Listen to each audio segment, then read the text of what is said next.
กินโอ้ยมังหวดคือหลายแท้มังหวดสุกมังหวดปลา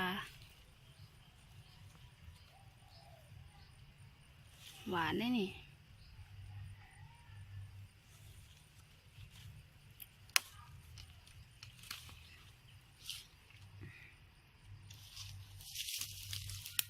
นี่ก็สุกคือกัน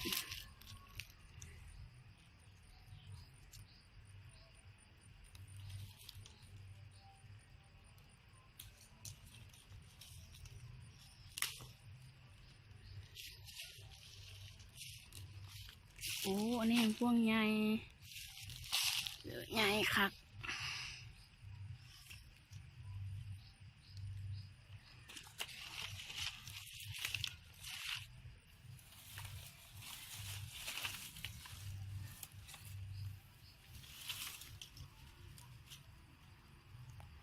หวาน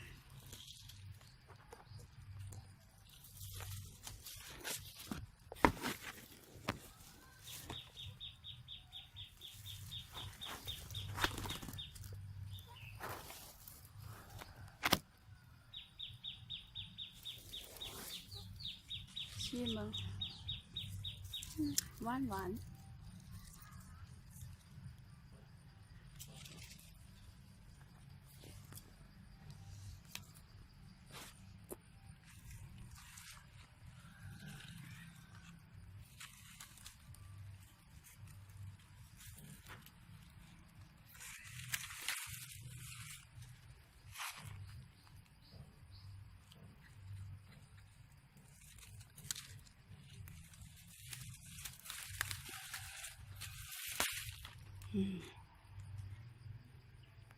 น้ำ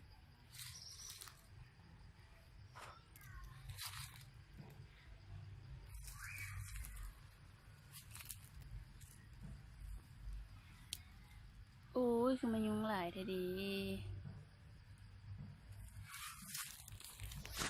มีหลายต้นเลยได้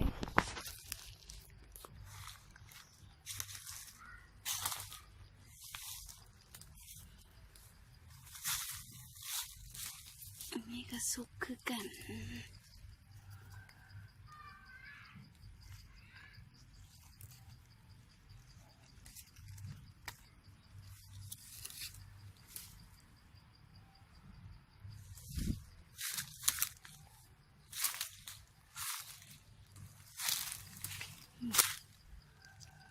มันก็น่วยใหญ่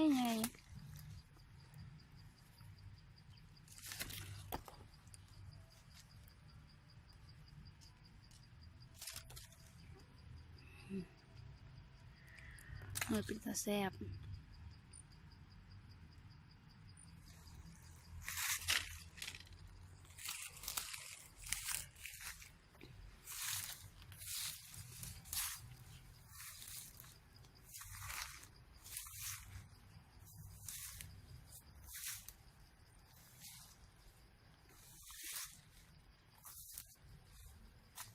ไปบ่ได้แล้วโอ้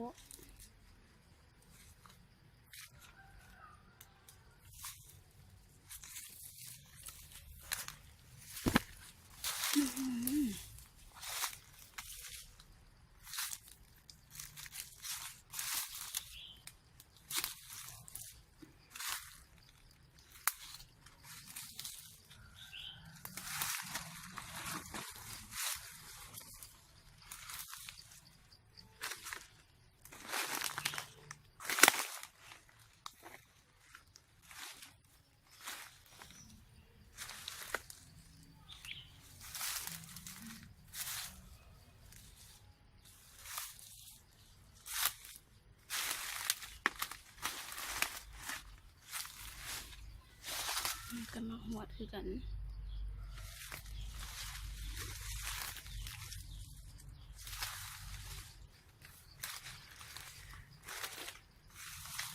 อันนี้ก็หมักหวดนี่สุกอันนี้กำลังเป็นบักหลายๆกำลังสิเป็น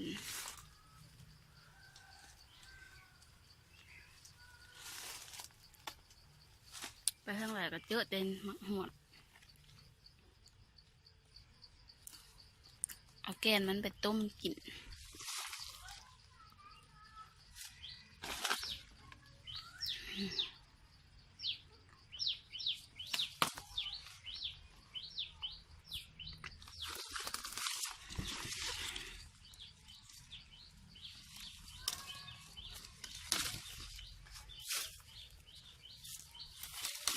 พอแล้วยุงก็หลายแท้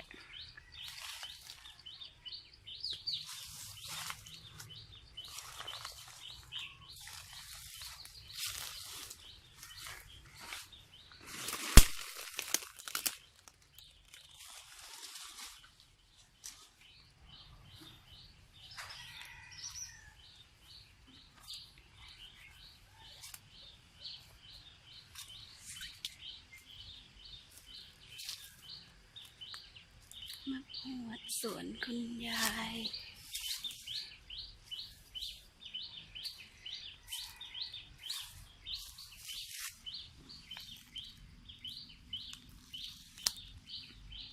หลายตึกมีแต่หน่วยแดงๆใหญ่ๆกินแล้วแกนมันก็เอาไปต้ม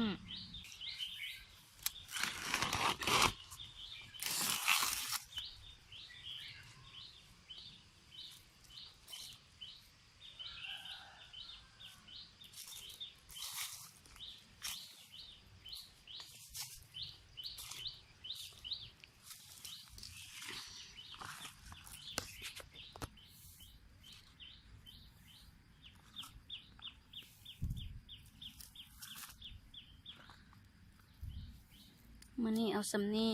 ที่จริงมันก็ยังหลายอยู่ดอกแต่ว่าเอาไปหลายก็กินบ่เบิด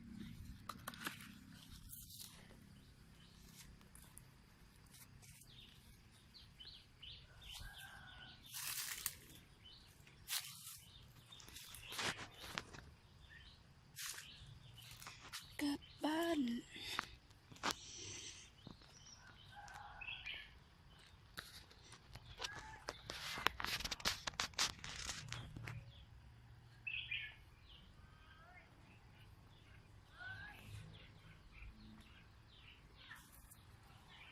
น้องเหมียว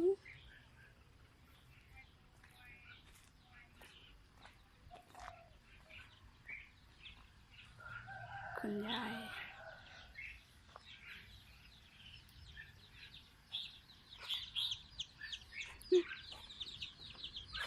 ทายหมูอื่นอันตั้งนี่จะใกล้หรือเปล่า ได้เนาะ ข้างหลัง จะยุ่งกับแต่ว่า